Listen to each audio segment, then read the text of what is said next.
Dear students, a very good morning to everybody. Hope you are all fine.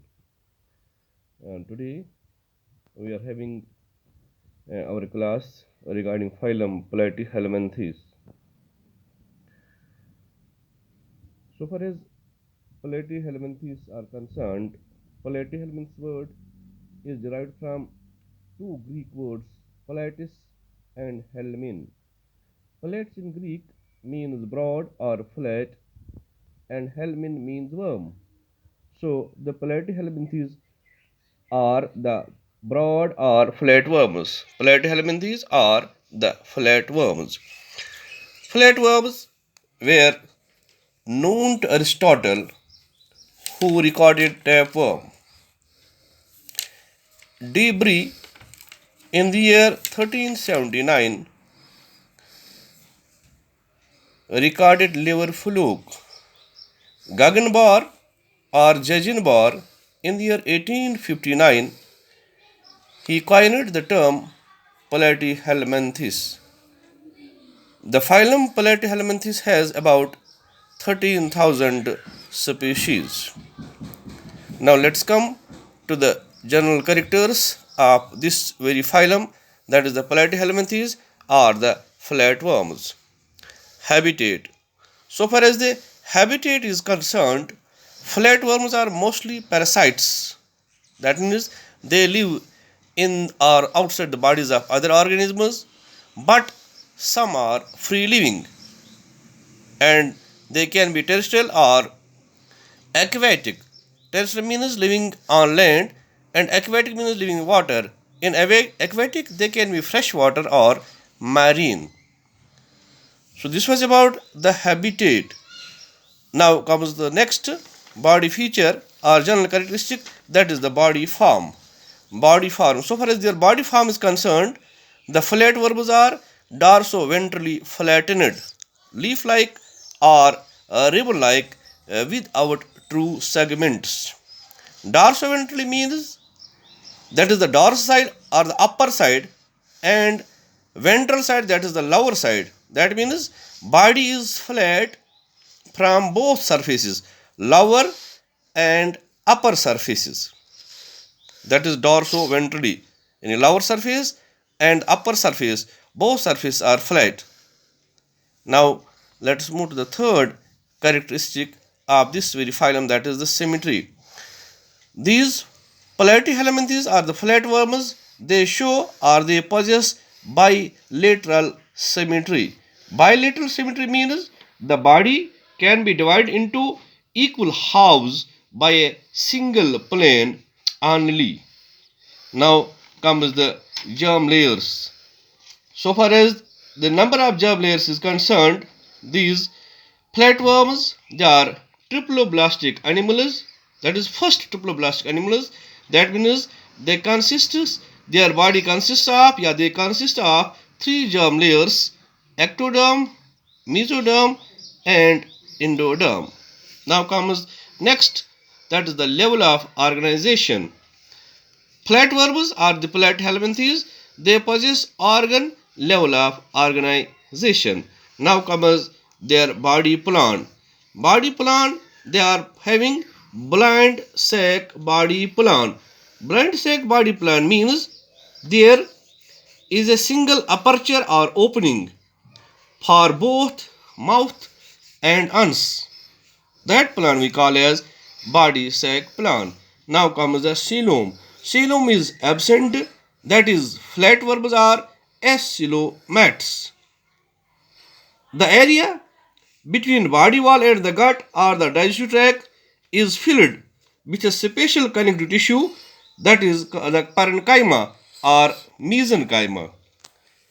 The species of this mesenchyma or parenchyma contain a fluid which we call as parenchymal fluid.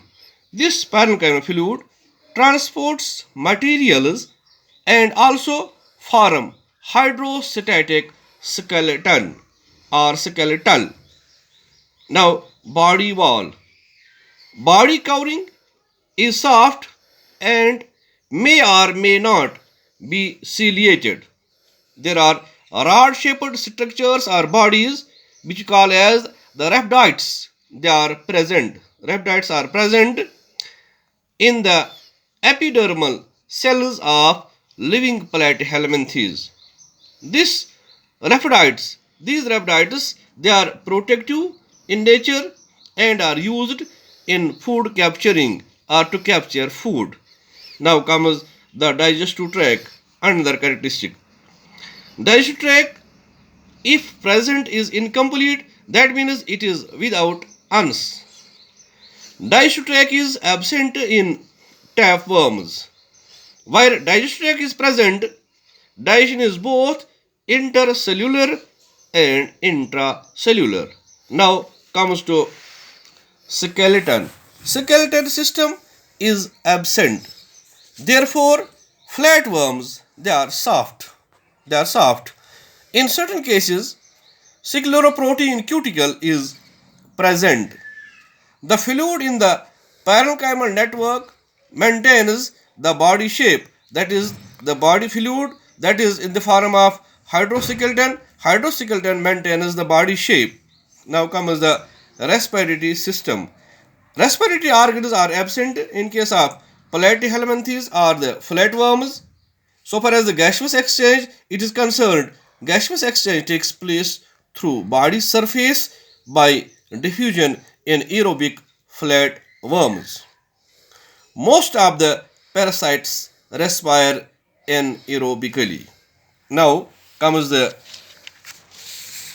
circulatory system. Blood is absent and circulation occurs with the help of parenchymal fluid.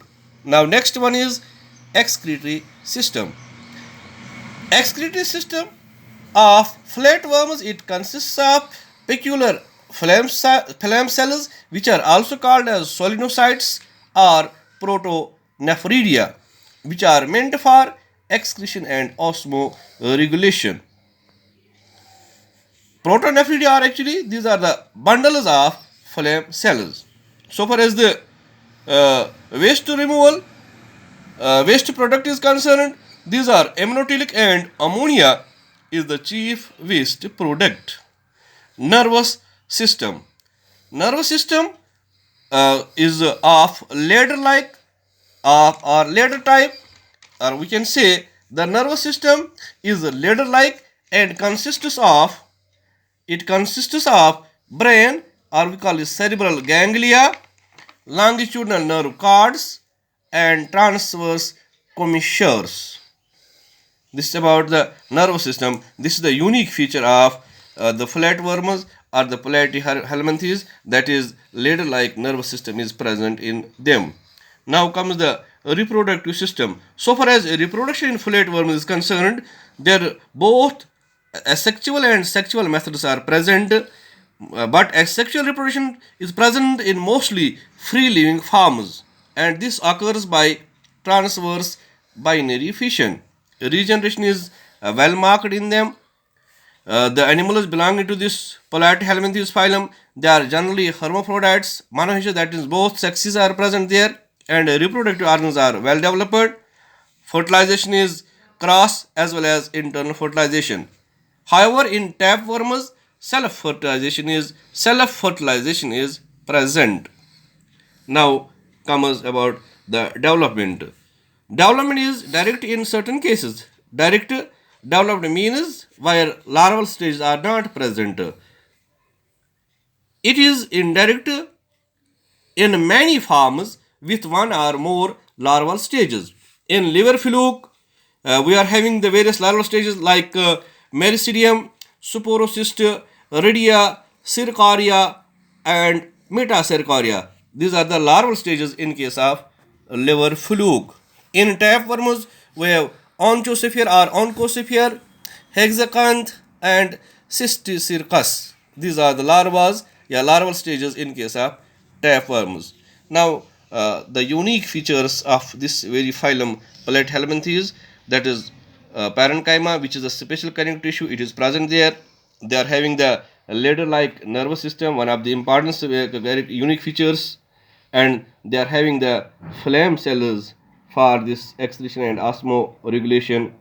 They also possess self-fertilization, for example, in tapeworms. So far as their classification is concerned, chiefly on the basis of digestive tract and mode of life, that is whether they are free living or parasitic, this Platyhelminthes phylum is divided into three classes. We are having one class is Turbellaria, Trematoda, and Cestoda.